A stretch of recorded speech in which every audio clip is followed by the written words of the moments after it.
It's like trying to win a car race. Should be a good one. And as you're driving, saying, hey, make it run better. You could have a posse of waifus. Starting off kind of strangely. Slaying the land. Welcome to the show. This is insanity. Taking a critical look at the gaming news of the week. This info is pretty shocking. Somebody's got to give an answer to this. This is Augmented Reality. You are watching my favorite channel. I've not heard of them. The Triple S League. Enjoy, guys.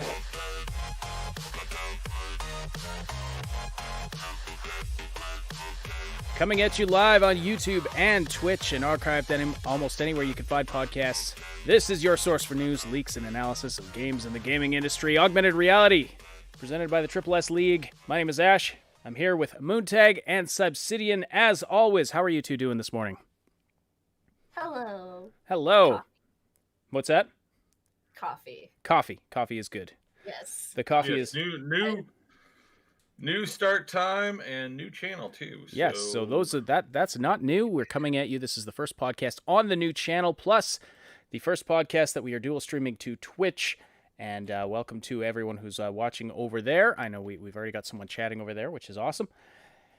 Whisper803 says, I usually just lurk in the YouTube podcasts, but hey, from South Africa. Well, welcome. Glad to have you. You know, it's amazing.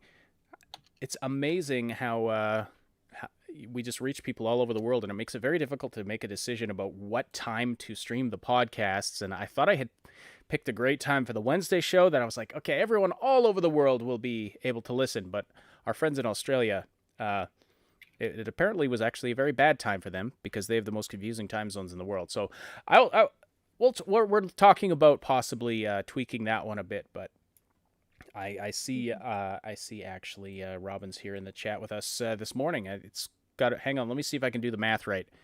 It is 2 a.m. there. Yeah. 2 a.m. At least in some parts of Australia. It's a big place. Australia, we think of it as like, oh, it's an island, but it's freaking huge. It's a continent. Well, it's a continent, but it's it's the baby continent. But it's I know still you must have freaking gotten massive. Your geography lessons from Jim Carrey. No, not Jim Carrey. Drew Carey. From Drew Carey. Yeah, Drew Carey had a famous gaffe where he referred to Africa as a country. And his immediately the actors on the Whose Line Is It Anyway set ruthlessly mocked him for the rest of the episode. It was pretty funny. You know, I've had friends from Africa in university. I did the yearbook with a girl from Nigeria, and I was friends with her on Facebook for a while afterward, and she posted once, "Stop just saying Africa. Name the country." There's like a zillion of them. They're all different. They're all different. It's kind of, because I mean, I don't know. It's funny because we've only got like 3 countries here in North America, yet we don't ever just say, hey, I live in North America. Yeah. It's always, we name the country. Name the country when you talk about Africa. But with Australia, no dice. You want me to name your provinces? Yeah, no luck with that. Well, there's Perth, and there's the Gold Coast, and then there's the Perth is a city. Well, I mean the region that Perth is in, and then there's the Gold Coast, and then there's the good ones. I mean, not to say that those are the bad ones. Like, those are the good ones, in contrast to the other ones that are, a little bit like sparsely populated. I'm sure somebody's gonna give me crap for that. It's really early in the morning over here. So yeah. Oh, come on, it's not that early. I know there's New South Wales, and there's Victoria, I think. And I remember that one because that's we've got Victoria, BC here in Canada. You're right, Notional. South Africa is a country, so it's their own fault. Yeah, exactly. So there's South Africa and there's North Africa. Right. North Africa being a zillion different countries. Okay. All right, everybody. Well, welcome to the show. This has been a fun start. I'm man enough to admit that I got a little emotional when I started seeing the chat lighting up, because I was really worried we weren't going to get anybody listening here on the new channel this morning. I don't know why. That's just life with anxiety. You worry about stupid things.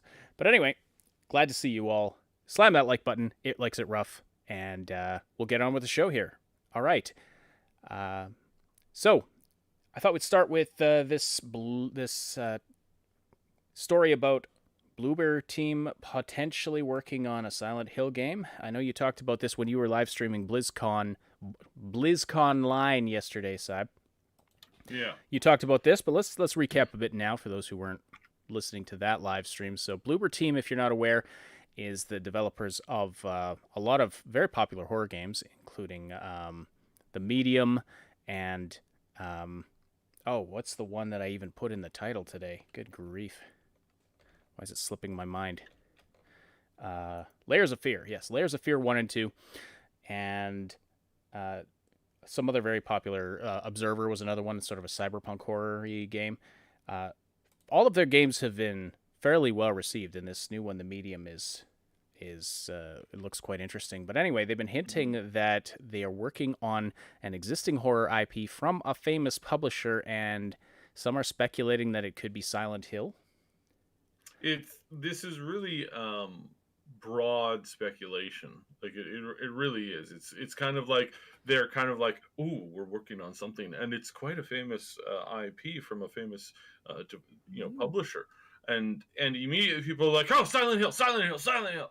It's like Silent Hill is just one of literally dozens of frozen IPs that haven't been worked on or aren't being worked on by quote unquote famous developer or famous publishers that has been out. You got the Dead Space series, right? You've got a ton of these other series and shows and concepts that have been around for a really, really long time, but have either in some way or another been frozen. Like stuff from the early 90s alone is massive. And then stuff from the early aughts, like that's also massive. And then things from the 2010s, there's a whole bunch of candidates in there too. So jumping on this and assuming that it's Silent Hill is perhaps very,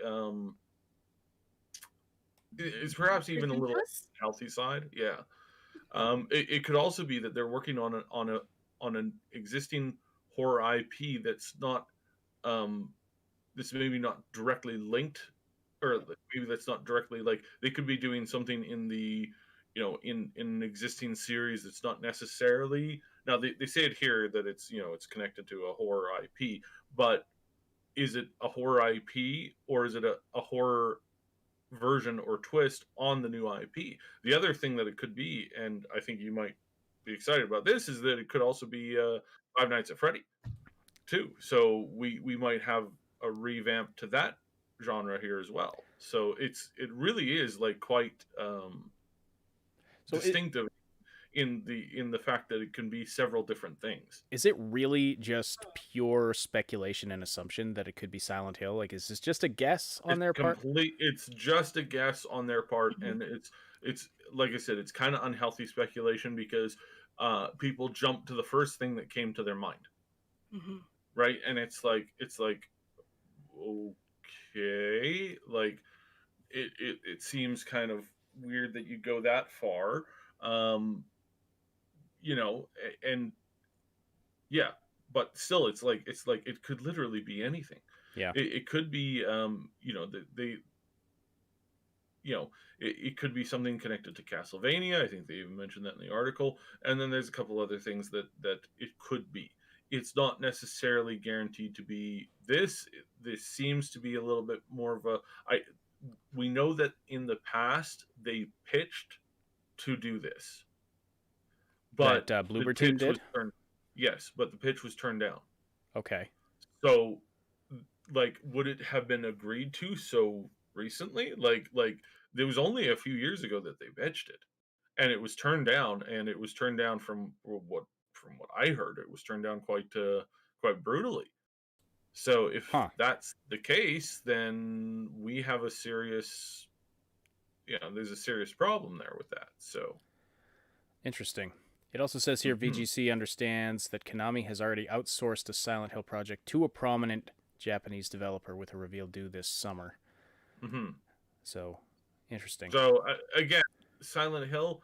I think there's definitely a new Silent Hill in the works because it's just too good of an IP, and Konami is starting to run low on cash, and they've also become the brunt end of many jokes and had a significantly hard time in their localized communities right now, as far as like people calling them that they're not a gaming studio anymore, and they even went out of their way to say, oh, no, we're still making games. And they're like, oh, so what are you making? Well, we're still making stuff. Like, didn't you get rid of all your game developers except for the ones that are working on pachinko machines? Well, yeah, but I mean, they're still working on projects. Oh, what kind of projects? Stuff, it's super super top secret right now. But we're working on things, and so the fastest way for Konami to put out a game right now, I think, is for them to outsource it to somebody else. All right then. So that's kind of how I'm looking at it, and assuming that like this is probably the direction that they would head in. It's not a guarantee. It's just a subtle option, right? So yeah, there's some significant things that need to be kind of ruled out, and then there's, again, because this is completely rumor and hearsay, we can assume that there's a good chance that it's going to be a different IP. And again, Dead Space, I think, is actually Dead Space and Five Nights at Freddy's is the more likely chance of that. And because Five Nights at Freddy just got the movie announcement too, right? So, or sorry, like 5 years ago, but yeah. No. Like, what's the one that Crazy Man. Oh, that one. Yeah, with Nicolas Cage. Yeah, Nicolas Cage. Yeah. That's not It's not Five Nights, but it is. Yeah, it's very reminiscent of it. People were drawing a lot of comparisons. So which is I think what the correlation there is that the Five Nights at Freddy one has been spinning in the dirt recently, and they keep running into issues with it, and then looks like somebody just kind of have literally like beat them to the punch on this, and especially if that movie does like really really well for horror movie, I mean that's gonna really sting, that's gonna really sting them for having missed out on this opportunity. So yeah, we'll see where that goes. Yeah. This picture. Sorry, I cut off her head there on the screen. I was just thinking about how many confused boners has this picture caused over the years. No, I don't think hot, as many as you think. Like, that's terrifying. Hot, terrifying. Again, her suit is made out of skin, so I mean, okay, horrible. Let's make that go away. Let's make that go away. I mean, I'm just pointing out that again, you're I mean, that's pretty common as far as like horror stuff goes. I know it is. I'm just like, making jokes, man. Making jokes. Sorry? Like, think of the vampire lady and how well that went. Ooh, scary. Scary and yes. Scary, pretty. And everybody wants Death by Snoo Snoo from 9-Foot Vampire Lady. Yes, I know. It's called being scare-roused. Yes, that's right, Robin. Absolutely. Well put. Yes, horror and like sexy stuff has this very strange relationship. I think Shua has a good idea for the game that they're working on. It's called the Adulting Simulator 2021, and it's a truly horrifying game. I completely agree. Yeah, this year is going to be rough. I mean, just like it's going to be rough, guys. Hold on to the ones you love. I feel like, I mean, well, okay, let's not get into that. All right. In other news, a Assassin's Creed Valhalla DLC has just finished being recorded, according to Magnus Bruin. Probably saying that wrong. The male Ivor's voice actor. He wrapped his recording session for the second DLC expansion, The Siege of Paris, or Paris. Le Siege de Paris. So I know some people in our Discord community who are going to be excited about that. It's been a very popular game for a lot of our members. Haven't had the chance to try it myself, but I scroll through the Valhalla room on our Discord server and look at the screenshots. They're beautiful. They're very beautiful. So yeah, glad so many of you are having fun with that game. And yeah, you got more to look forward to. More DLC coming. Speaking of Viking stuff, this game Valheim has just been taken the world by storm. It's 2 weeks into its early access, and it has sold 3 million copies, which, as I understand it, is 6 times more than the maximum concurrent population of actual Vikings that lived together hundreds of years ago. So this game is just it's really doing well. It's nice to see a small studio having this kind of success. And I'm not much into these survival building simulator sandbox games typically, but this one looks really interesting. I actually really want to try this. I wanted to play it yesterday so I could talk about it on the show today. Just did not have time, but I know some folks on our server have been playing it. If you're in the live chat right now, if you've played the game, let us know what you think of it. And share your tell thoughts. us what you share your thoughts. Let us know what's great about it. But it is basically, I think of it like as it seems to be, I was going to speak out of ignorance here, having not played it myself. It seems to be like a Minecraft kind of idea, right? Like you build, you survive, you hunt, you gather resources, and you build, and that kind of a thing. Kind of a, and I've pulled up their Reddit community here. You can see some of the things that you can build. I mean, this looks amazing. Look at this. By the way, if you're listening, we have greatly upgraded the visual aspect of our podcast. So if you're watching on YouTube, definitely check out the visuals right now. But look at this. Look at this tower somebody built. Valheim on the internet. My house. Well, I mean, it takes time. It always takes time.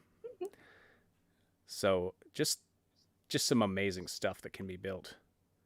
Oh, here's a video of some guys building something, and multiplayer, of course, so you can be involved in a community doing this. I like Is that there's wind a or cooperative aspect with it, and yes, that looks like wind and debris blowing by. That's pretty sweet. First, I thought that they've was got, arrows being shot. And whoops, okay. Well, apparently no, there are arrows. Apparently there's some glitches, as we just saw there. So anyway, I mean, it is an early access game, right? It's early access, but from what I'm hearing from reviews, it's just it's captured that X factor of what makes a game like this great, and so yeah, I'm looking forward to trying this one out. So let's see here. Yeah, a lot of these games, they really boil down to like just you have to nail a certain feeling essentially, and if you can nail that feeling down and you nail down that that experience of like, oh, this is so cool, and you get in with the community, the thing just becomes, it just gives you, suddenly it just has a life of its own. And there's lots of games that have tried to replicate this and failed miserably. Everything from 76 to even Rust was, Rust had it's one of those games where it's like it's partially good, but it never really became like the super mainstream. It's good for what it is. It was good for kind of like pointing out like what other genres could do, but it just was still missing that that flair that some people really wanted. Right. So Sword Sister says Valheim is really fun. It is kind of Minecraft-like, but it is so smooth about that. The survival aspect isn't really bashing you in the head. Yeah, that's what I've heard as well.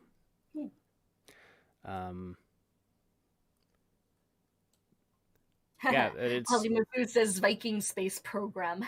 Yes. So Vikings, I mean, I imagine this is coincidence that this came out right around the time of Valhalla, or shortly after Valhalla, because I mean this has been in development for 3 years, I believe. So, you know, the timing is coincidental, but Vikings seem to be the thing now. Oh, totally. Yeah, it's been picking up. All right. In other news, who forgot to invite Chun-Li to the Mortal Kombat? This was kind of a hilarious facepalm moment from... How could they forget one of the most iconic game characters from this franchise, clearly? Man, I felt the same way when they didn't include 7 of 9 in the new Star Wars. I mean, when you didn't have Dr. Robotnik in the new Mario game, I was devastated. How can they do this? How can they leave out these iconic characters? You know, I was watching... You know, I watched the Detective Pikachu movie a little while ago, and I was like, "Where is Sonic the Hedgehog? I'm so disappointed in this right now." He's my favorite Pokemon. Where? Yeah, he's like the best Pokemon. I mean, really, like you know, Pikachu versus Sonic. I mean, you know, I'm pretty sure Sonic wins that fight hands down each time. It's stuff like this that And they're kind of like their reaction / cover up to this is like, oh guys, it was just a joke. No. If you read the article, it's clear that it's not a joke. And no, this person really didn't. It was added, like, you know, after they realized that everybody was calling them out for it. Then they went, oh, we have discovered the answer to the question about why this isn't this. She's not part of the Mortal Kombat Megaverse. Wow. It's like literally wow in big capital letters. It is really funny. Yes. When I first heard about this story, so I thought, I mean, being from Jezebel, I thought that this would be a big thing about, oh, they left out the best female character because they're a bunch of sexist a-holes, but that doesn't seem to be the case. It was just this person who didn't understand that Chun-Li was not from Mortal Kombat. Oh, so they don't teach how to write anymore. Because she mentioned Sonya Blade. So they didn't turn it into a sexism issue, but yeah, still pretty funny that, I mean, this was it's the state of journalism. See, look at this. Right? This is an article, 3 paragraphs, and it only goes beyond 1 page because it's got a big image of a tweet on it. Now, I don't know if Jezebel claims to be a news website or not, but this is a Facebook post. I mean, and you can write it. Check out this amazing wordsmithing here. There's a new Mortal Kombat hitting HBO Max, and life is effing good. Okay. Thanks for that. I'm so glad I'm reading the rest of this. This is not pleasant to read. Why do you write like this? I don't get it. Anyway, whatever. Ultimately, it just boils down to that, again, most of the people that are writing articles about, you know, pulp culture aren't actually engaged in the pulp culture. No, there's no passion. There's no fire. Again, you might be able to, like, gotcha moment, like, a bunch of gamers into going, you know, like, who's in which fighting series, and I mean, it's kind of confusing. You got Dead or Alive, you got Tekken, you got Street Fighter, you got, you know, Mortal Kombat, and yeah, sure, some of the lesser known characters you could state factually, right, that, oh yes, this and this and this, and even some of the main characters you might be able to, like, confuse certain people at certain times. But somebody who's an avid fan and who's, you know, arguably your job to know this stuff, or at least, like, you do a fact check, right? It's so frustrating. It's like it's just like, wow. I'll admit I wouldn't have known, because I just not that into Mortal Kombat lore. I wouldn't have known, oh, Chun-Li is not from Mortal Kombat. But I guarantee if I was writing an article about it, I would have done a 2-second Google search to just Cursory, make sure that I knew what the hell I was talking about. And go past like the first few links, maybe. Yeah, exactly. Oh, hello, new Ultra Broad watching on Twitch. Welcome. He's a good friend of mine and a Twitch streamer. You can check him out if you like Mario stuff. He streams Mario. Okay, so let's just get this off the screen here. So what should we talk about next, though? A couple more smaller stories, and then we'll dive into BlizzCon. This came across our Discord server this morning. This isn't really gaming related, but Facebook is making a power move in Australia. Facebook essentially has banned all posting of news stories on its platform in Australia. It wasn't just news stories. So the long and short of this is basically the commission, like there was a commissioner board or governmental thing that looked at the situation and said, Facebook is posting all the news from these news sites and they're not paying them.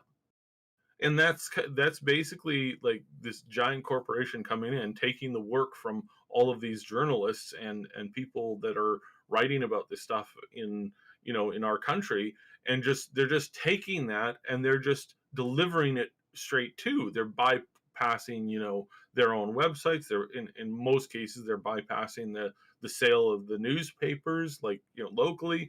They're all this. So their first request to Facebook was like, you need to pay them what you're making and negotiate a cut from this, which, most normal evil geniuses would agree to, going, oh yeah, that is fair.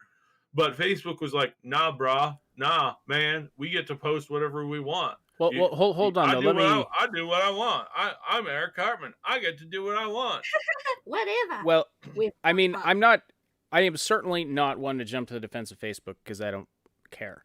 But my question is this: if we just expand this to social media in general, people sharing news stories on social media expands the reach of the news website. I mean, that's why they post their own stuff on Twitter and on Facebook and whatnot.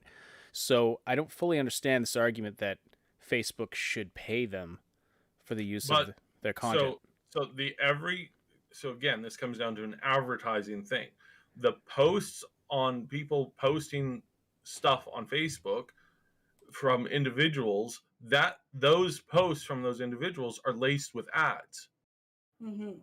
And that they know that they're making money off of these other people's work. It's like YouTube, it's like YouTube essentially posting music, right? It's like, well, the content, the users are posting the music. And their solution to that was like, okay, anytime that they're posting one of your songs, if they've done no changes to it at all, you can or if you haven't agreed to them to be able to post this, then you get all of their advertising revenue. So if we were to post a music video on our channel, that music video could redirect all that money from that one song on our channel to that person. Not everything that the channel makes, not things that our podcasts and that our edited content and created content makes, but just the advertisements on that one video that we're doing that. Or they can say, hey, no, we're going to take that down and we're going to hit you with a strike. So that there's some options there. Facebook is giving none of those options to the original creators of that content at all. None. Even though they know that they can track who is seeing and clicking on ads based off of the interactions that those posts are getting. So this isn't an impossible thing. This is the exact same thing that YouTube went through and decided, hey, we're going to work with the music industry to do this. And they do the exact same thing with news. So if you post a news segment from a news channel, the news channel, typically gets notified and is given the option of either taking it down or just monetizing it straight up from that channel. All right. And that's what's going on here. So this is not a question of like, well, this is a free speech. No. Facebook knows exactly how much money they're making off of these people. They have categories and categories and categories and categories of ways of refining their information down so that they know exactly how much Joe Schmo in I don't know, New York is making by his posts posting about local news. They know exactly how much they're making off of that. Yeah, I get what you're saying. And if all you're doing is just reposting somebody else's content, then I definitely see that.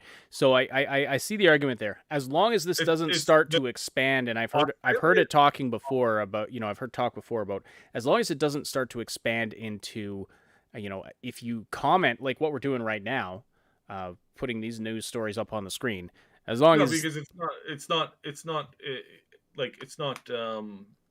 directly like this is transformative. It's also commentary. Yes, it's also commentary. So again, I understand your kind of original concept of like why you might not be necessarily in for this, but Facebook took that argument and they took that to an extreme, saying no, this is our content, you can F off. And basically Australia said, okay, we're going to, they made a move where it's like, all right, you can't do this here. And then Facebook pulled a bigger power move and said, all right, fine, then we're removing all of your news from everything in your country. And then we're also removing all emergency services, all governmental posts, all government posts. And so like, the local towns and stuff had like their little like Facebook pages.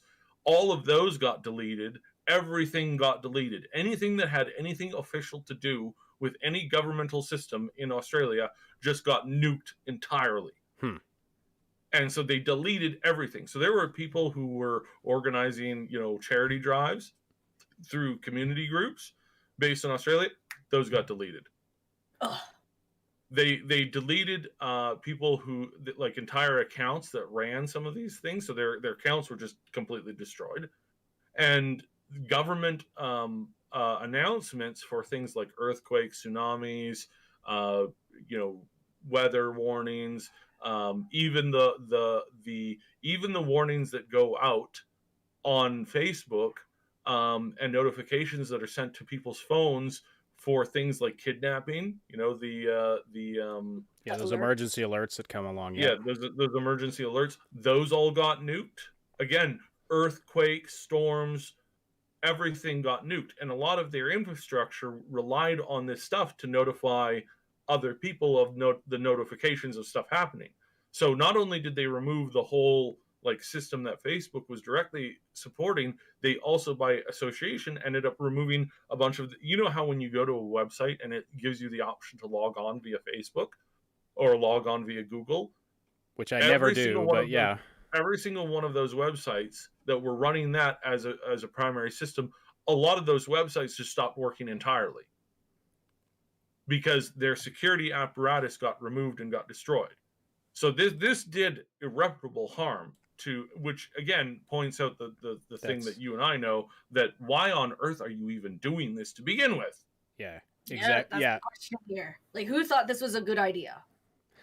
Like this is why you don't build your infrastructure on the back of certain tech giants. That's why you need to spread yourself out. But at the same time, it wasn't just spreading yourself out. Some of these websites ended up crashing just because their security system for the Facebook got rejected, and then that triggered an automatic rejection from all of these other companies.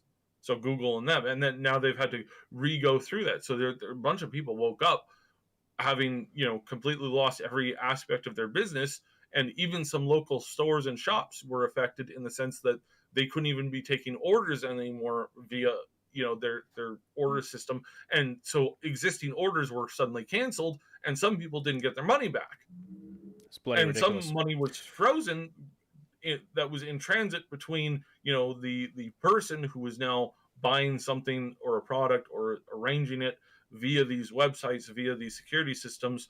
And then because that security was pulled, suddenly that money disappeared and they don't even know where that money is. Mm-hmm. Like nobody can say, oh yes, that $83 is currently sitting in Facebook's account. They don't know that. And now nobody could know that. And so there's a whole bunch of people that got screwed over on every level of everything. And this is like this is screaming why these companies need to be hit over the head by a collective government action, because they are now quite clearly, and Facebook has now proved this, they are stronger than government, or as they are more powerful at than least government. on the same level. And yeah, that's very concerning. This is a very cyberpunk thing to happen. Yeah, this is a very cyberpunk flex. Like, dear Lord. Ugh. Of course, Facebook to pick the first government to take on, to pick Australia, of all things. Of all things, this is an entire continent where the spiders are like the size of dishwashers, and like the entire continent lives to try and murder you. And there's people that live there, and those are the people you're taking on. Okay, I mean, ballsy move. Go figure. But yeah, it is ridiculous. These corporations have way too much power, and everything is way too Imagine if Google just goes away tomorrow. The entire world is screwed. So that's scary.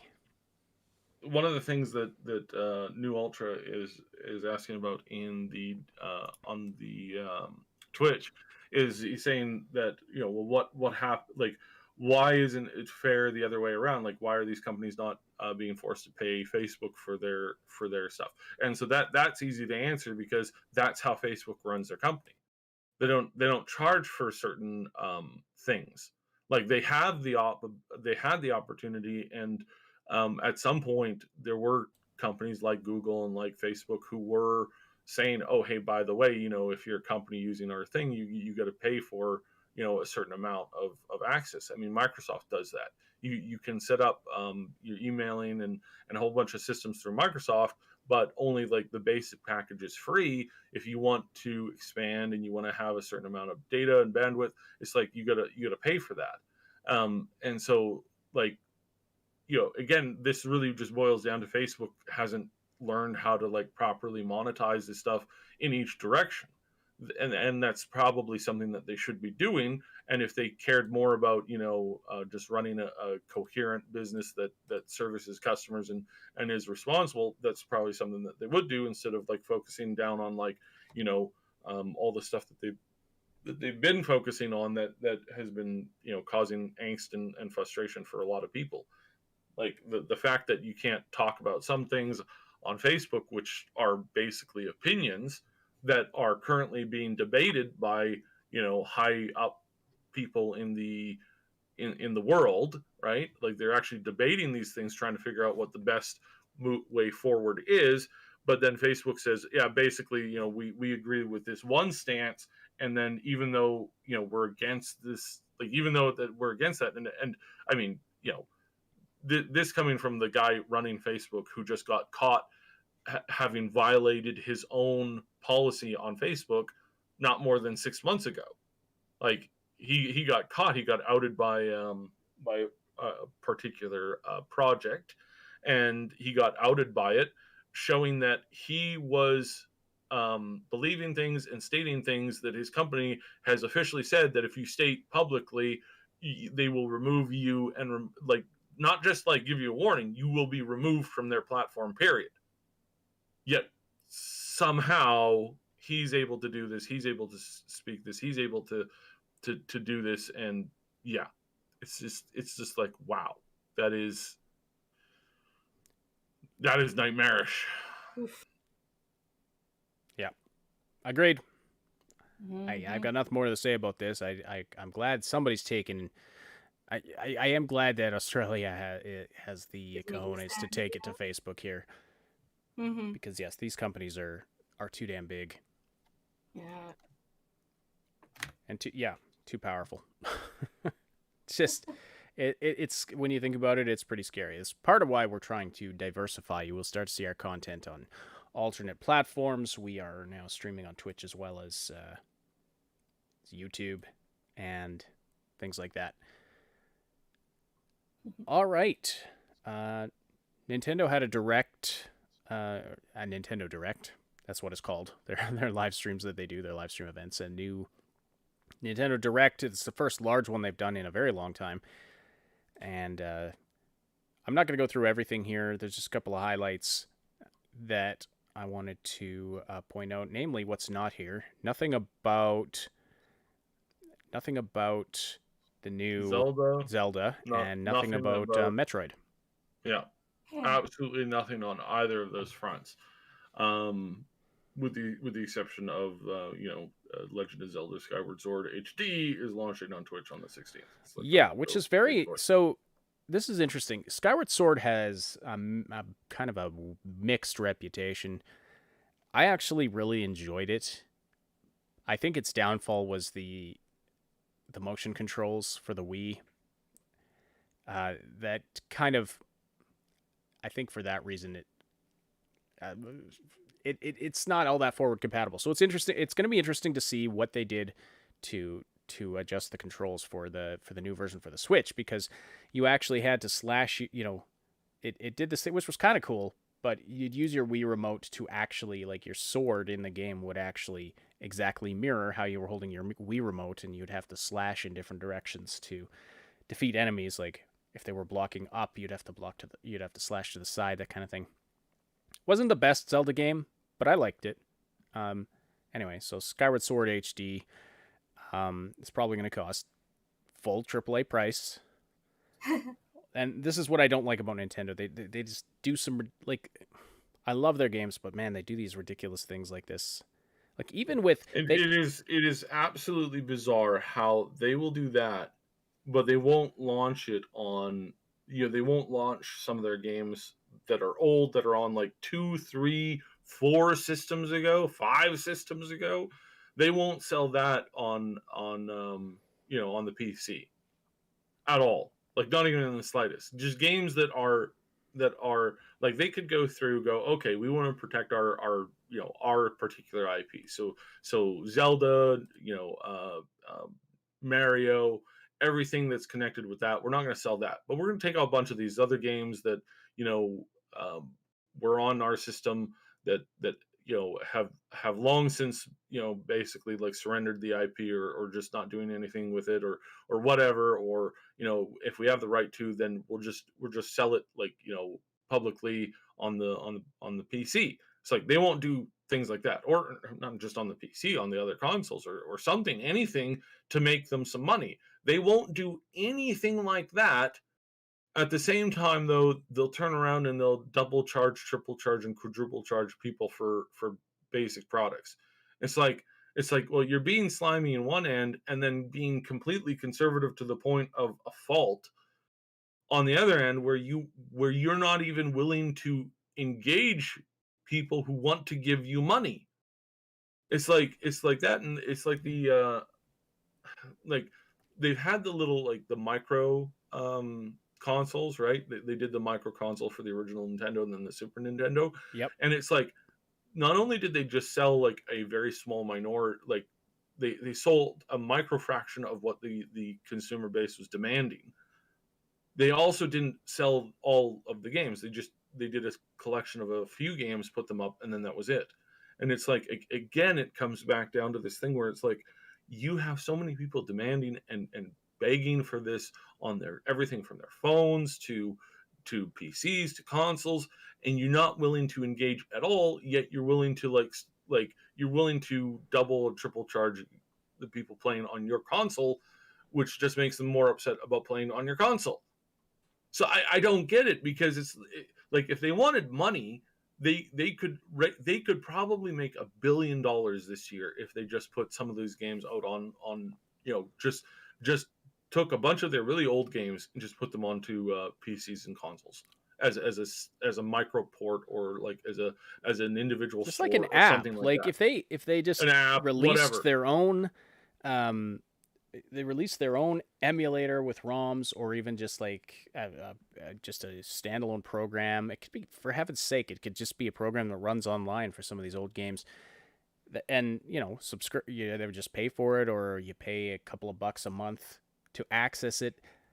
I mean, if you watch, like, ROMs are huge.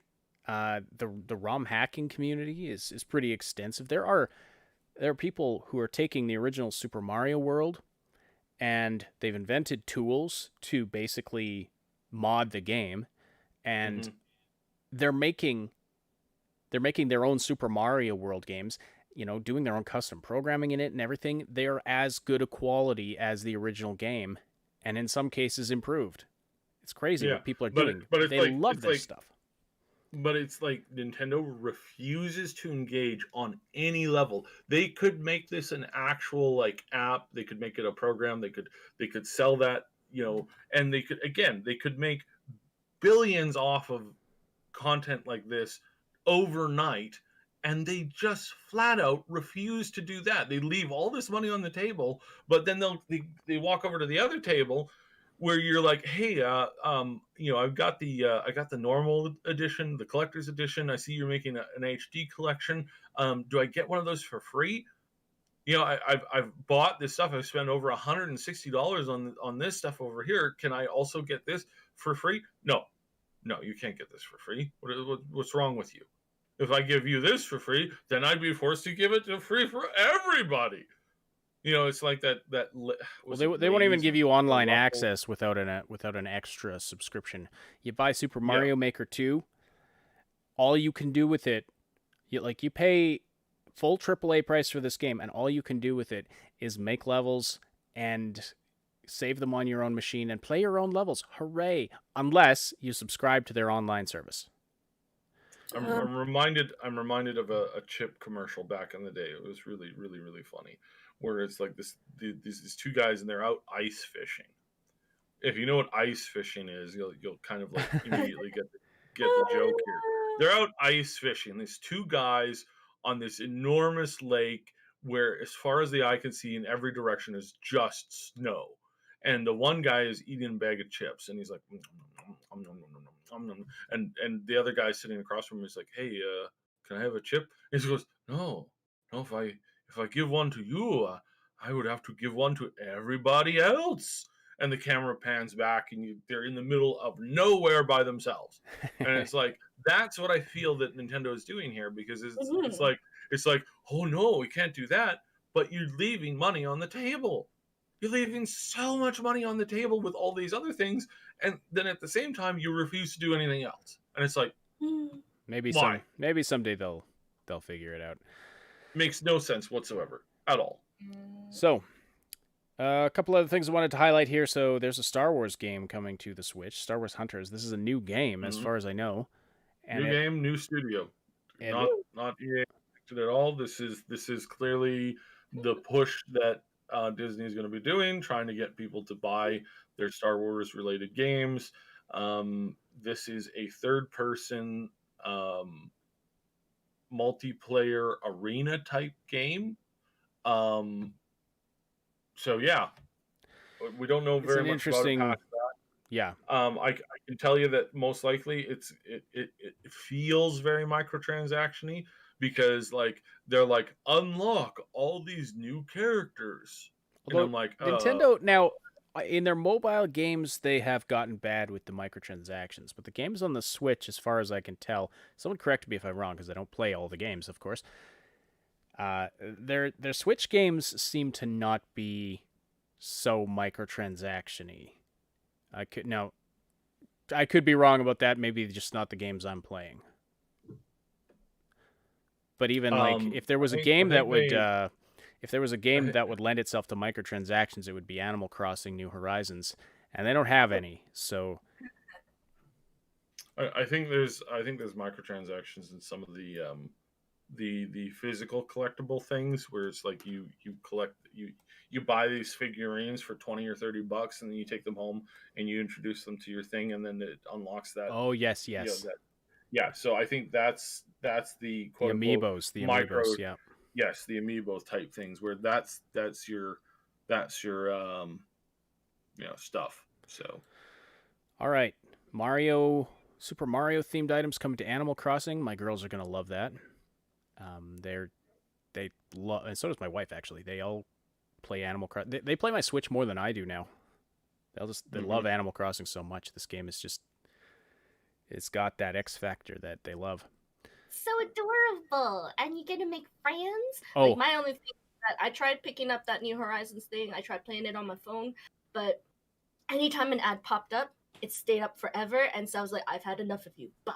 So like, I'll pick it up every now and then because my sister's really into it, but like, I can't play it for too long because I get too annoyed at the ads popping up. Ads? Are you talking about like the app game? Because there isn't. No. The Animal Crossing New Horizons, like, I remember I was trying to do some updates or, like, I was trying to run around on my phone, but it was, like, it just, I don't know. I didn't like playing it on my phone. I would probably like it playing it more on a PC like I do with, like, Stardew, but, like, Well, I don't know. the Animal Crossing on the Switch is completely different from the one you can get on your phone. Is like an app. It's its own game, and I know my kids tried it out, and it's completely different. They liked it, but yeah, it's like ad. I'm sure it wouldn't surprise me if it has ads and stuff. But it's a completely different game from the one you get on the Switch. It's a full-fledged game. There's no ads. There's none of that crap. But there is funny story that happened this week. My wife and kids were playing it, and they went to somebody's house, some AI character's house that's like. Or maybe it was an art museum or something. Anyway, it had Michelangelo's David in it, if you know that statue. Very famous for having a well-carved dong. Oh, what? And it was not censored, so we got to have an interesting conversation with my kids about anatomy. Thanks, Animal Crossing.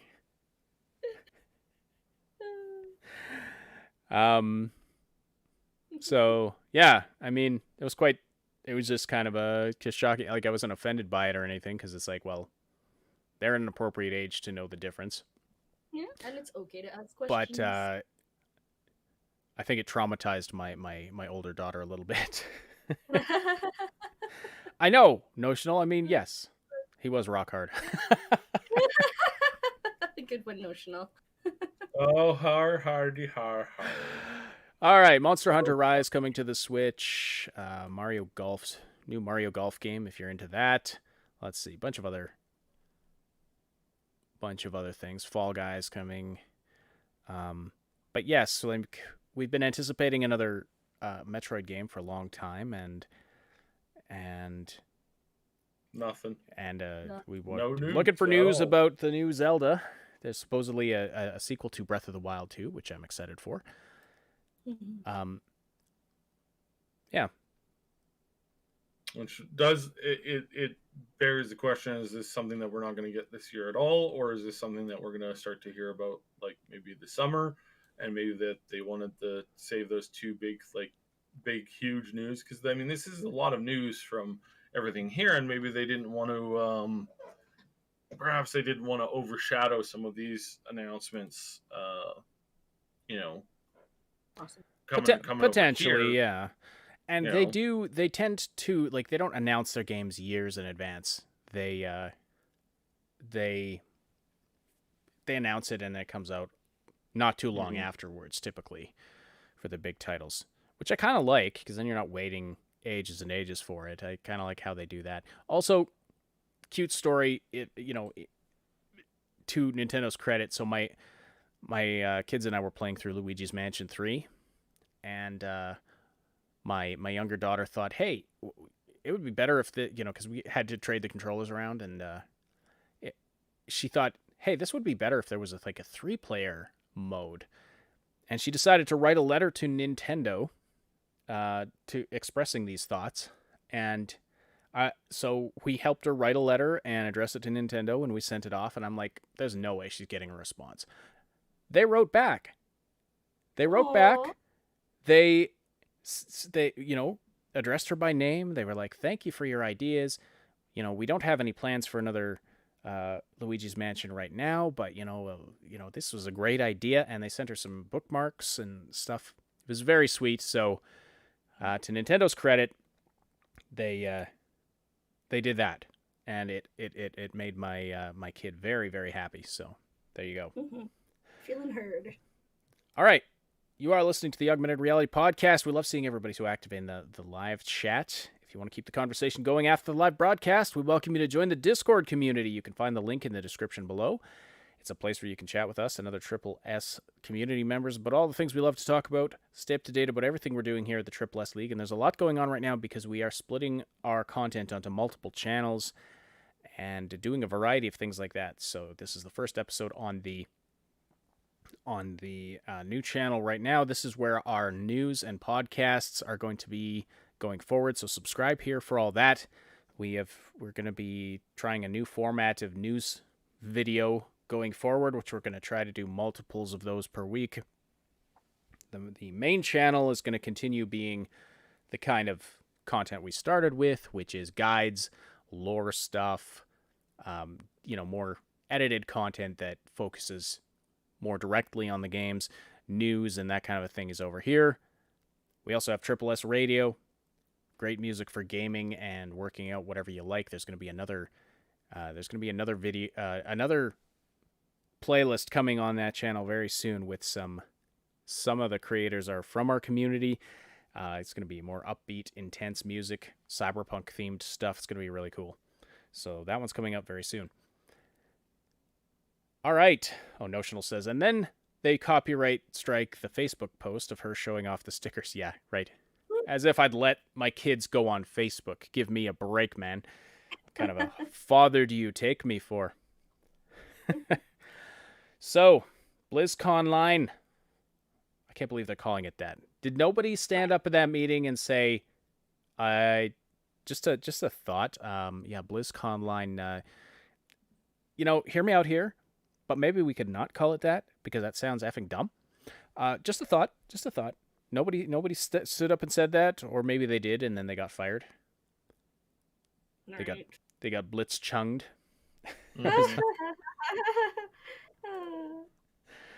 All right, hang on a second here. So yeah, BlizzCon, it's kind of fallen on its butt pretty hard. Pretty much everybody is disappointed. The only people that are remotely happy, there's two groups that are kind of happy. So the World of Warcraft thing is, I mean, it seems to be kind of healthy. They're going with their new classic, BC servers, so that's going to be another 2-3 years of content there being recycled. But again, that's recycled content, so that's kind of a concern. It's content that people want, but it is still, at the end of the day, it is still recycled content. A lot of people, the classic servers have been very successful in the sense of like getting some people back in and re-engaging a lot of community people with it. And it's one of the main reasons that I came back to play, not because I was playing on classic, just because the amount of people playing on retail just went through the roof because of that.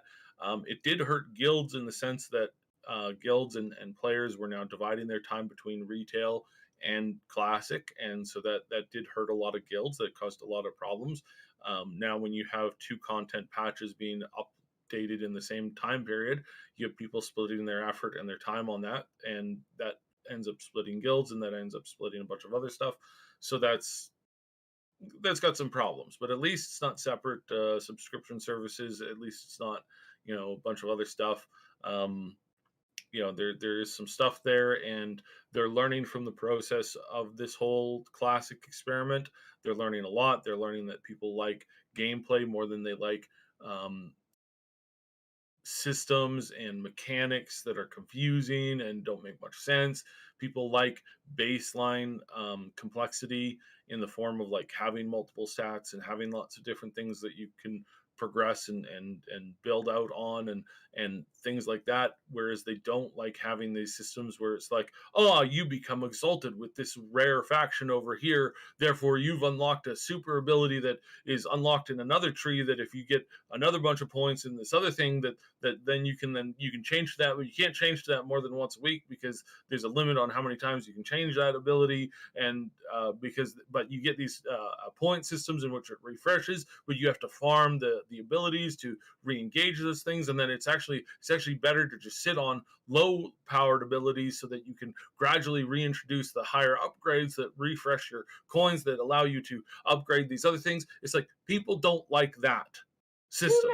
They really don't like that system. It gave me a headache just listening to you system. describe that. Yeah, it's a headache. It's annoying. You know what people like? People like having hit, crit, strength, agility, stamina, and just min-maxing the gear on that, and not being forced to refarm and refarm and refarm and refarm gear when there's a particular proc that procs off of it that gives you a super proc that Titan forges into a super item of that level. But then when you get that Titan forge, you have to go back and you have to farm all this other content to farm out new pair of gloves, because now that you have this other Titan form thing here, then you've really got to get that set over there, and in order to do that, you've got to farm that 50,000 times, and there's no chance of you actually getting it. And it's just the insanity of their systems are destroying WoW, and they're finally starting to listen to the community on going, oh, you don't like those mindless systems, you like baseline systems that are easy and just normal progression, without the muck of being surrounded by constant stupidity of essentially what is the looter shooter kind of like item shower of like, and you really see this in like, you really see this in some games where it's like you go and you kill a boss and there's an explosion of loot and everybody runs around and they're like, oh, let me look at this legendary and this epic and this legendary and this epic. Oh, okay, there's nothing here that's good. I'm just gonna leave it all. Like that. That's what you get into, or you just take it all and like you immediately turn it into crafting mats. It's like that system, which was like really popularized in Destiny and these like these action RPG isometric games where it's like you get showered with the loot shower and you're like, oh, so cool, run around, pick up all the gems and the legendary items, and then go to town and realize that there's nothing here that's an upgrade. It's like that system is popular in those games. But those games are losing their luster considerably, and are no longer top shelf. Destiny is no longer the biggest game in the world. It doesn't have the draw and the power that it once did, and it's a whole bunch of these other games that are running into the same problems where it's like people are done with that stuff. And so in that regard, WoW is doing better than it was years ago, and better than it was doing last year or the year before, especially the year before and year before that. It's doing a lot better, but that's the only, like, aside from the Diablo thing, that was the only positive thing. And even then, there's been like the story and they ruined this huge moment yesterday. They oh my goodness, look at what happened. And it's like that probably would have been like received better in having kind of like ramped up to that. Instead they went with this surprise thing. Again, some people loved it, some people didn't like it. There was some back and forth on it. I'm gonna say that I didn't like the way that it was portrayed, because like the timing of it just didn't feel right. It's like they're giving away major plot points that you are then going to like. It's so crazy. Like, we knew that there was these certain plot points that were happening in the game like earlier on, but then you're like, oh, come help us, do this thing. We have a traitor amongst our midst. We don't know who that traitor is. It's like, yeah, I know who the traitor is, because I watched the cinematic, and I could tell you right now. Oh, but we don't know who it could be. Who could it be, everybody? We don't know. Who's the traitor? And they're all standing around looking at each other. And again, it's like that whole storyline is stupid, because if you just watch the intro cinematic, or weirdly enough, so there's this storyline thing that happens where if you go and you play the dungeon, which opens up really early on, you're shown who the traitor is, and you can access that a month before you were able to access the story in which it told you how that happened. And it's like, what? Who? Why? Like, whatever. So that's the one thing. But at least that's a minor complaint compared to all of the complaints that BFA had at the same time. So that's kind of a, it's kind of like, it's kind of like at least they're improving on some level, and you're kind of sitting there going, well, at least they're improving on some level, and that's the experience that we're getting right now. That's the kind of thing that we're getting in WoW right now. So is WoW getting better? It's improving very, very, very slowly. But one thing that was really clear to Bellular and a bunch of other people that do WoW nonstop is that they're behind on the next content. COVID's clearly causing some issues with them getting this content out, and they are behind because they didn't have, other than this fancy trailer, they didn't have a thing to show at all. It was just talk. It was not showing anything, and basically that means they're really, really, really behind. So that's not good for them because, like, I mean, they were behind already, and now they're behind even more. And so what we're going to see is we're going to be seeing, like, this whole expansion is going to be nothing but delay. And at least it's decent versus like a few years ago when BFA was out, it was a complete garbage and everybody quit playing. Like I came back for BFA. I came back at the end of Legion, got into BFA, and I just watched as my friend list just vanished. And it went from, like, 40, 50, 60 people on at a time to down to, like, 30, then 20, then 10, then 5, and then I was out because it was like there's nobody online to play with at that point. And so that's the problem, and they have a significant problem. On one bit of good news is that our friend and friend of the channel and somebody who I'm working with quite closely, Des Mephisto, was featured last night talking about autism in the on the presentation. So not in the main presentation, it was the one that followed that.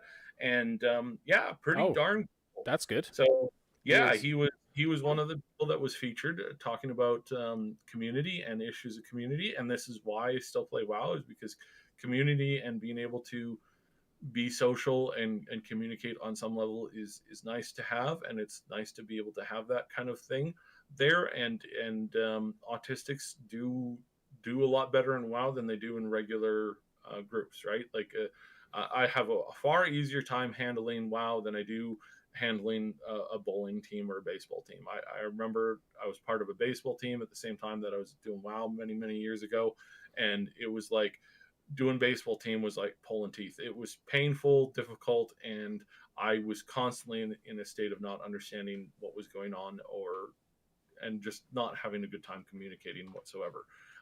It's a little easier in WoW, and so there's still bowling and stuff that happens, but it's like it's a little bit better. So that's one of these things where it's like I know that not everybody likes WoW. I know that some people really hate it, really hate Blizzard, but being an autistic and being somebody who can't quite get along socially, I don't know where I'd be without it, because it really helped me learn how to communicate with people in general. This is 16, 17 years now of this, and I've got to say that it took a lot of time to like learn this kind of stuff. So yeah, that was kind of cool. From here we go downhill pretty quickly though. So that was the highlight. That was the highlight. So the next highlight is the Diablo thing. So they're bringing back Diablo 2. They're rebuilding the infrastructure of the original game so that it runs better on existing systems right now. Because in order to run Diablo 2 right now on the latest version of Windows and stuff, it's really difficult. It is really, really difficult to run it. You constantly are running into a lot of hardware, software issues. It's not a pleasant experience, but they are changing that, and they're bringing back the game. But they're also bringing back a remastered version of the game where they take the original 2D sprites that are made to look like it's somewhat 3D-ish, and they're bringing that back, and they're actually bringing the whole game back in a completely flushed out 3D game that looks and maintains the original aesthetic and feel of the game visually. Now, we don't know. Niv brings up a good point though. Is this gonna go better than the Warcraft 3 thing? Possibly, we hope so, because the Warcraft 3 remaster was absolute garbage. It was a failure in every way, shape, and form. I can't even, I could rag on 20-30 minutes on how they failed every single aspect of that remaster. Every single aspect of that game was absolutely came out as the worst possible option that you could possibly see. It was hot garbage everywhere. Now, they basically stated that in their announcement, saying that they're going to faithfully restructure everything. They showed that they've rebuilt the sets, the world, the environment, everything except for the nudity. We didn't get a confirmation on whether or not they're keeping that in there. So in the original Diablo 2 and in the original Diablo 1, there was a lot of nudity everywhere. But in this remaster, are they going to keep that in there? I kind of think not. In fact, I'm quite sure that they're not going to do that. I'm quite sure that they're going to skiff on that, and that they're going to pretend that it never happened and that it never existed. And this is part of the problem that's going on with them right now. So I gotta say that we don't know how this is going to come out, but if it comes out in a good way, then this is good news for Blizzard. But more than being good news for Blizzard, this is good news for fans of Diablo, because it means that they are finally starting to listen to their players, which is a good thing, which is a very good thing to have. But we didn't really get very much on anything else. Diablo 4 is going to have the original rogue class come back.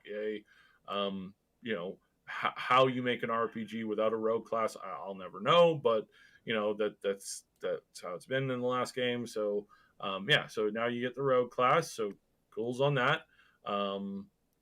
There was some really weird and kind of disturbing ear stuff going on in the video that they put up. That's cool, I guess. Other than that was the highlight. So out of all of their other stuff, StarCraft, nothing. Overwatch, nothing. New IPs, they said, oh yeah, we're working on new IPs. Nothing. This was their 30th anniversary. The 30th anniversary, and all they have is old stuff that they're resurrecting. This was one of their big announcements here. Their arcade collection reveal. They're releasing, I wonder what this is going to cost, but they're releasing 3 old games that they've revamped. So The Lost Vikings, Rock and Roll Racing, and Blackthorn. Watching the trailer, they actually do look fun. They look like fun games, if you like, retro style old pixel games. But this is what they have. So they have some 30-year-old games, a 14, 16-year-old game, World of Warcraft. They have a new expansion for Hearthstone, which is several years old. Okay, Diablo 4, but that's not new. That's just, we've known about that for a while. Diablo 2, that's it. It's all old. It's all old stuff. There's nothing new here, anywhere. Like, what were they thinking when they planned this? Like you said, this is their 30th anniversary. Go figure. So this is why you told me yesterday they've got nothing left but nostalgia, Saib. There's just nothing there, hey? Yeah, basically this boils down to their 30th anniversary, and they couldn't or didn't have the ability to even talk about Overwatch 2. They didn't have the content or the ability to show very much about Diablo 4. And sure, maybe they don't want to be showing stuff before it's ready. We've seen how bad that's gone for CDPR. Rushing stuff out of the door, and I warned that this would happen, in that when people are showcasing or talking about games and content and stuff like that, and what their plans for the quote unquote future are, that really when it comes down to it, you don't have the the ability to keep those promises of those game features. And so really in the future going forward, we're just not going to see this as a thing anymore.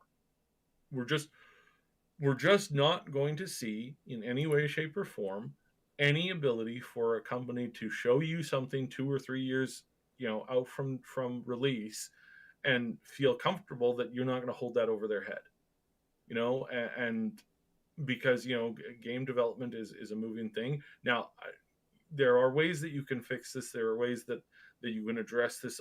I'm really starting to favor the way that Larian is doing their games, where they bring out the game and they're giving you essentially act one out of like 4 or 5 acts that they're going to deliver. Mhm. And in act one, with a whole bunch of like baseline stuff, they're allowing the game to be flushed out. They're allowing the game to be smoothed out. There were a lot of features that they said, hey, this is cool. In theory, they gave it to us and we said, collectively as a community, we didn't enjoy that thing. So they went back and they said, okay, we have to revamp this and make it something that's better. And by doing that, they have succeeded in establishing that game as getting better and better and better. I believe that Baldur's Gate 3 is going to be one of the best games of this current gaming generation. I really think that because of the way that Divinity 2 worked, the way that they revamped that, the way that they brought that in, the way that they allowed for that constant upgrading and constant refinement, really understanding what the players were looking for in this game, and then they went around to focus on those things and bring those things into the limelight. That is, I think, a good way of doing games in the future. If you don't want to be spoiled, there's not any major spoilers in Act 1, other than introductory things with characters, and I think that's fine. I think that works because you're going to get that same amount of information from basically a trailer, right? And in the meantime, you can see how the community reacts to an ogre and a bugbear getting it on, and you can see how people are reacting to the storyline elements that you're introducing, and you can see how people are reacting to the systems. And I think that if a similar system had been done with, I don't know, say Cyberpunk, that you'd be able to get enough feedback to really design the game in such a way that you don't have people that are disappointed on release. And I think, and so we got to look at that, and we got to say, maybe that's the way that Blizzard is avoiding this kind of stuff because they don't want to do that. But again, the fact that it was their 30th anniversary and they couldn't, the only thing they had was nostalgia. That's really what I feel like. That's what everybody's saying. That's the feedback that we're getting from a lot of content creators, is that these guys are out of fresh ideas. And more dangerous than that, they appear to be out of the brain power and skill power that built these games to begin with. And we know that that's the case because they've been losing so many core staff. And it's not that they're losing them to headhunters. They're literally just shoving these people out the door. Team one at Blizzard was closed down, and everybody on that team had to reapply for their same position. There's some big and we've discussed at length the problems with Activision owning this company and the garbage that's happening because of that. And again, there is this small remnant within Blizzard that is desperately trying to fight this just garbage influence from Activision coming in and destroying the company. They are trying. I literally feel that they're holding on with their fingernails, desperately trying to keep some semblance of what this company was. And they are losing it every single day. They are losing their grip on it, and it's getting worse. And it's like one of those scenes in the movie where the guy's sliding off the building, and he's holding on for dear life, and it's just getting worse and worse and worse as he gets closer and closer to the edge. And I think at this point that it's not looking good. It is really not looking good. There are some elements that are trying to save Blizzard as Blizzard, and I think it's gonna. I think this is gonna be unfortunately. I think this is gonna be a really slow death. I think this is gonna be something that's gonna happen over the next 5 years as all their new projects come out and as their new stuff comes out, and as Diablo 4 comes out and as Overwatch 2 comes out. I think we're gonna see that the luster has really been lost, and it has been lost permanently, like what we saw with BioWare, and I think it's just gonna keep on getting worse. So so sad, very sad. I'm not happy to say this because this is a great company with a great IPs, with a great history, with a great connection to our formative years as being gamers, and we see it slipping away. Just step after step after step after step. It's just slipping away more and more and more, and it's getting to the point where it's just heartbreaking to watch. So so yeah, this is worrisome. This is problematic. Where can we go from here? I don't know. We'll see. WoW is improving, so that's a good sign that they're making at least some progress there. Is Diablo growing? We don't know yet. We actually have to. Don't pre-order this stuff for the love of God. Don't pre-order this until like the day before, after some reviews come out, and you judge it for yourself. Don't pre-order Diablo 2. Don't pre-order this resurrected edition. Don't jump on the bandwagon before we can get a solid idea on whether or not this is going to be good, right? That's really what this boils down to. Is don't. That's generally good advice for gaming in current year for sure. All right. So what are the chances Blizzard saved their best and biggest announcements for day 2? I'm actually gonna refresh the page here. 0. To see if there's any updates. There's nothing. There's no news coming out today. It's just community contributions and a bunch of other stuff like that. If they had it, they didn't even have big news that came out in the post shows when they were talking about WoW, when they were talking about Overwatch yesterday. There was nothing new. I mean, there was like new general information, but there was nothing to show for it. It was you know that term, like as a writer, show don't tell. All we had yesterday was telling. We had no showing at all. And really, like if I were them, if I knew what they had to offer and I was in the room like 4 months ago, I would have said no. Don't do this, cancel it. There's no point in this. We don't have anything to show. All we have is a bunch of CEOs and team leads who are telling people what's happening in some of the just monotonous driest tones. Oh my god. Driest tones where they didn't even seem excited themselves. And that really fed into the energy of the thing and made it feel terrible.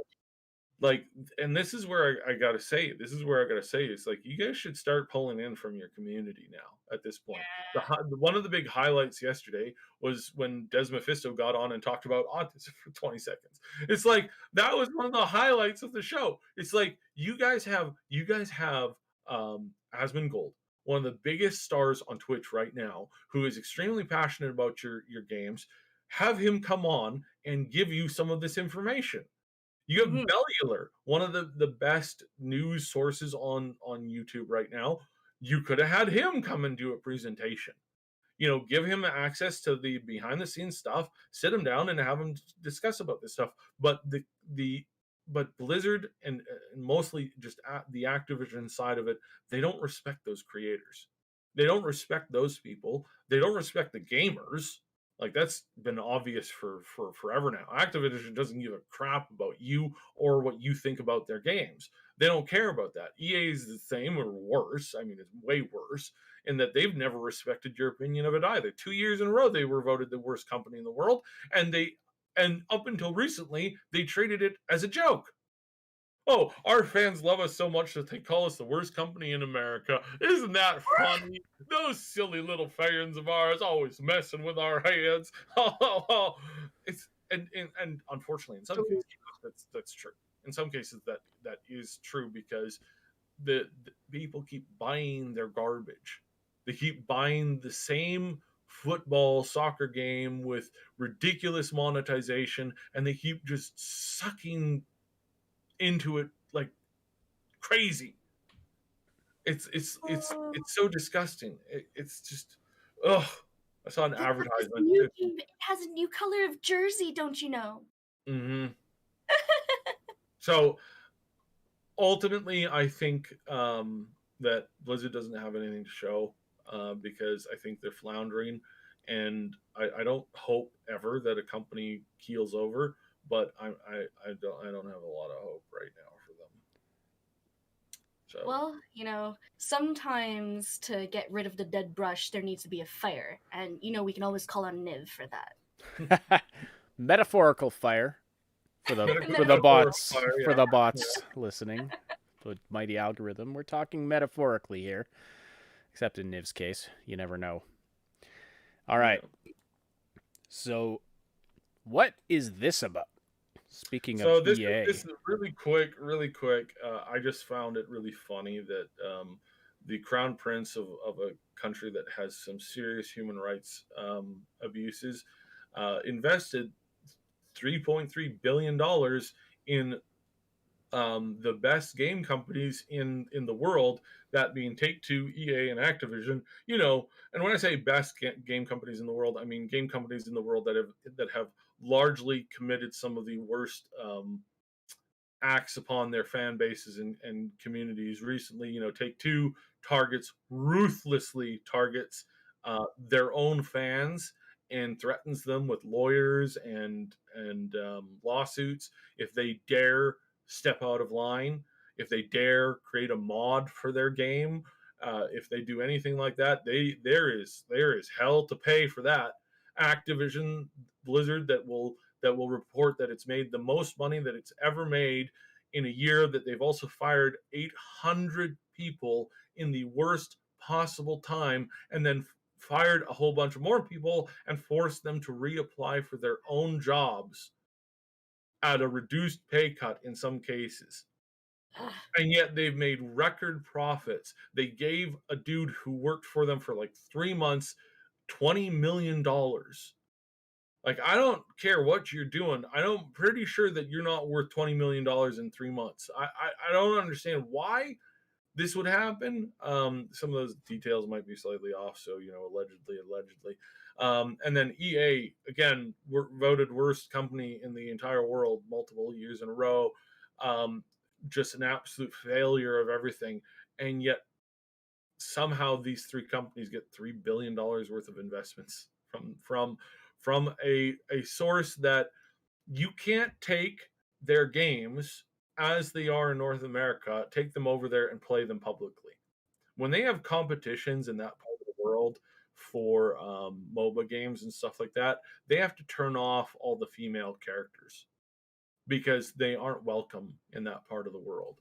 So I wonder if these amazingly progressive woke game companies are going to speak out about these human rights abuses and of course they're the not blatant sexism and all this stuff. These are the same companies who turn a complete blind eye to what's happening in other parts of the world with minorities being exterminated, and they don't mention a dang thing. So I don't want to get into rehashing this too much, so I'll just leave it at that. All I associate J. Allen Brack with BlizzCon now, and that pathetic apology he did, Brack did, not BlizzCon, about the BlizzCon situation.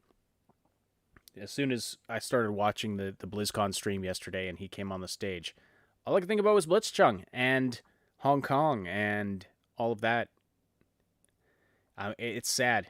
It's sad. And then these are the same people that get on their high horse about gamers toxic, gamers no like female protagonists, which is BS. Yeah, gamers love coming from a company that goes over to certain parts of the world and deactivates all their female characters in their games so that they can play them in an open tournament. This stuff boils my blood because the hypocrisy is disgusting, and I hate hypocrites. It's gross. Anyway, I agree. It's I don't want us to get dragged down by the political. Fair enough. Well, let's. I don't have any more news stories up here. Was there anything else you wanted to cover? No. Actually, I think sorry. No, I think we're good now. Islington Girl's wondering, gamers don't like female protagonists. So, Kotaku tried to invent. I think it was Kotaku. Or was it Polygon? One of those websites was trying to invent a controversy about the fact that you can play as a female Ivor in Assassin's Creed Valhalla. Some idiot wrote an article about this. There was no controversy. There was no controversy about it. Well, I mean, there is controversy in some people's minds who are unstable, very angry people. I've always found it kind of disgusting that people will say, we need more females in gaming, and I'm like, yes, perfect, yes, we need more, femme chefs in stuff, and they're like, that doesn't count. I'm like, why doesn't it count? You're giving the quality of choice to the player. They can play as they wish, and I think the writing is better when you do it this way, because you're writing them as equals to begin with. And you're not throwing in, a bunch of random stuff into or the story, like awkward barbecue scene. Exactly, and I think that if they do that correctly and they do it well, like FemShep is still one of the best female protagonists in gaming, but then they look at that and they say that doesn't count. I'm like, how does that not count? Oh, well, because it's not a female protagonist only, and oh, okay. So let's talk about Tomb Raider then. Let's talk about Metroid. Let's talk about any number of games. Let's talk about like Legend of Zelda. Yes, the playable character is male, but who's the series freaking named after, and who is an active? Is a protagonist character? She's been active. I mean, she's been active since the third Zelda game. Like let's face reality here. It's like in the third Zelda game, she was like a core character to what was going on. She was the brains behind everything, and Link was the brawn. Now, I personally am more interested. I have been excited to play a game that I would love to play the next Zelda game where you can play as Link doing the Link things that he normally does, or you play as Zelda doing the sneaky shadow things that she does, where she's keeping literally her entire country safe by doing things of great personal cost to herself. It's I want that story. I would prefer to play through that story than to play through Link's story, to be honest. But that's the thing is Zelda. Yeah, and if they included both as playable, in some way, that would be fantastic. But yeah, even in Breath of the Wild, and I know Sarkeesian got on a thing about Link's rescuing the damsel in distress again. Okay, thanks for showing me you haven't even played the game, because that is not what's happening. She is in Ganon's lair, castle, whatever it was. She's actively fighting him and keeping him at bay, while Link is running around doing other stuff too. They're both actively working to save. And those are two completely different storylines that I think they should be played. But I also think that every game should approach the character creation like Mass Effect and Valhalla. I think that those both have the. I think those are both things that make the most amount of sense. Period. And I believe that the best thing to do in general is to embrace that going forward. I really think that just give us the choice to play as whatever you want to play, period. Well, and give us the choice. For RPG games, yes. I mean, if you're playing Doom, it doesn't make much sense for them to invest a whole ton of effort into making a character creator. Some games have established characters, and I think that's fine, whether it's male, like Doom, or whether it's Tomb Raider. Lara Croft was an excellently written character. I love her character in the new games. It's not like, back in the 90s when it was just sex symbol with gigantic boobs. Well, no, it's she's a fully fleshed out character with fantastically written relationships in the newer Tomb Raider trilogy. Fantastic. But this reminds me of when, you remember when Captain America came out. It's like, oh, finally we have a superhero movie helmed by a female protagonist. I mean, let's completely forget about Wonder Woman, which came out months before. Captain and was America? Sorry, no, I meant Captain Marvel. No, sorry, I said Captain America. I meant Captain Marvel. Yeah. Yeah. But and then but how quick they forget about Wonder Woman, which came out again months before, and was universally lauded. Like, got rave reviews. Too bad I haven't heard good things about the sequel, unfortunately. No, the sequel's terrible, but I think that boils down to they're trying to do too many things at once there. I think that they were trying to capture the stuff, and they didn't make logical leaps. Like the logic of the whole thing constantly fell apart. Like the logic of, like, yeah, and I think that's really where you fail, is when the enemy or the anti-hero or whatever, when their stuff doesn't make logical, coherent sense. As soon as you start having that as an issue, I think you've lost the plot when it comes to making your game and making it well. Because let's face it, you're doing really stupid stuff when you can't write a decent villain. Like when the villain doesn't make logical, coherent sense. It's like somebody watches a movie and goes, "Okay, if they could do that, why didn't they just do that?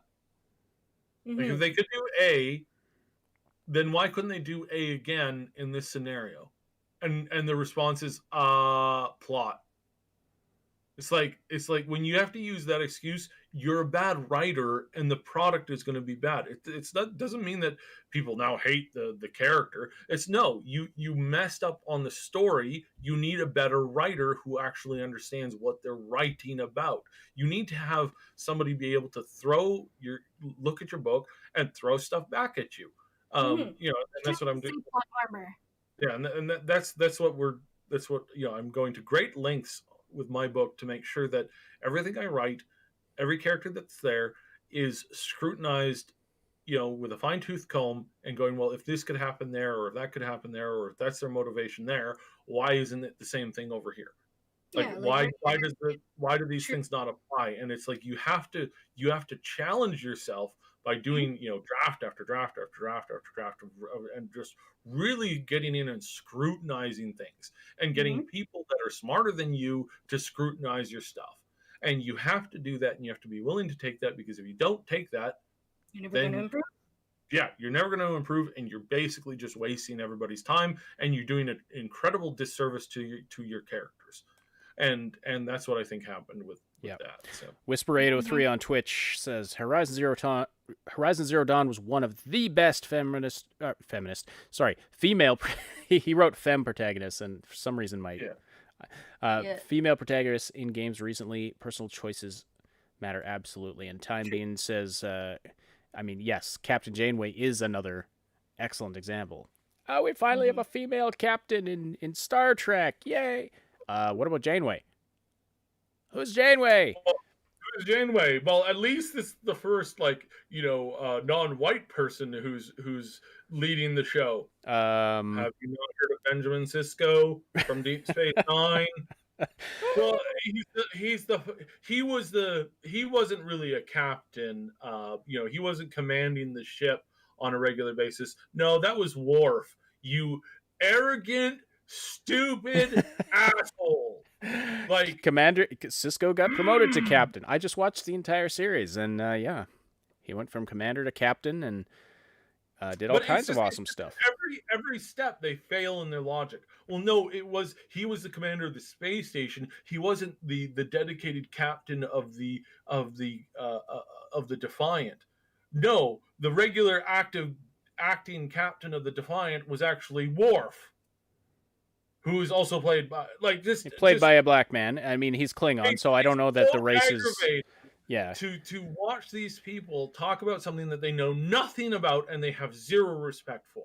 They have zero respect for this IP, and this, you get this over and over and over again, where these people, they're so fake, and they're so arrogant, and they look at somebody and say, oh well, we have to do it for them. It's like, that is one of the most racist things you can say, is that you're not capable of doing anything, we've got to do it for you. It's like disgusting, vile pieces of garbage. Yeah, I'm getting worked up again. Well, let's cap it there. This has been a good show. I think as far as the first show on our new channel, this has been. Oh, Paulie just sent me a story. This is going to be great, guys. Soulja Boy is making yet another new game console again, and if you remember what he did before, he basically just, not again. Has he still not learned? Every time he does this, it blows up in his face. Oh Lord. Oh yeah, all right. Well, I still have to pick up that KFC gaming console. Try that thing out. Oh gosh, right? I hear it's got some tasty content. All right, and with that, we'll wrap up the show for today. Thank you so much, everybody, for watching live and being active in the live chat on YouTube and on Twitch. And thank you to all of those who listen after the fact. If you're listening after the fact on our YouTube archives or on Spotify, iTunes, wherever you listen to podcasts, we appreciate your likes, comments, and follows on whatever platform you're using. Don't forget, you can listen live twice per week on the Triple S League podcast channel and the Triple S League Twitch channel, where you can interact with us and other listeners and be a part of the discussion. I want to extend a special thanks to our Patreon supporters and channel members, and I just want to say quickly, before any of you leave, we are upgrading and revamping our Patreon rewards and what we're offering for patrons and channel members, because we are becoming increasingly reliant on all of you, and we want to make sure we're giving you good value for your contributions. And so we're trying to improve that. Moontag, our resident artist, is currently working on custom avatars for all of our current patrons and channel members. So I believe... So yeah, we'll have some updates on that in the near future, and that's going to be something that's going to be becoming an offering for patrons and members. Custom drawn avatars by our own Moontag, and if you've been part of the the members room on Discord, you can see some of her beautiful artwork she does there. So yeah, that plus a little more. We're going to update how we thank you guys on the podcast. But anyway, for right now, thank you to our Big Damn Heroes on Patreon. Just a quick reminder, I believe it's the Grumman cargo launch is going on today, so we're going to hop in the Discord and we're going to be watching that as it goes out live today. I think it already started, so yeah, that's a cool thing, and it's always cool to watch these launches, so we're going to hop in the Discord and watch that. Mm-hmm. Thank you to our Big Damn Heroes on Patreon, Robin Shua, Time Bean Schoolman, Lady Reaver, Dracoden, Niv, Too Tall 12, and our channel members on YouTube, Game Notes, Terra K, and New Ultra Broad.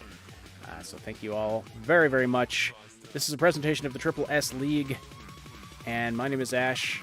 On behalf of Saib and Moontag, thank you all so much for listening. We'll talk to you again very soon.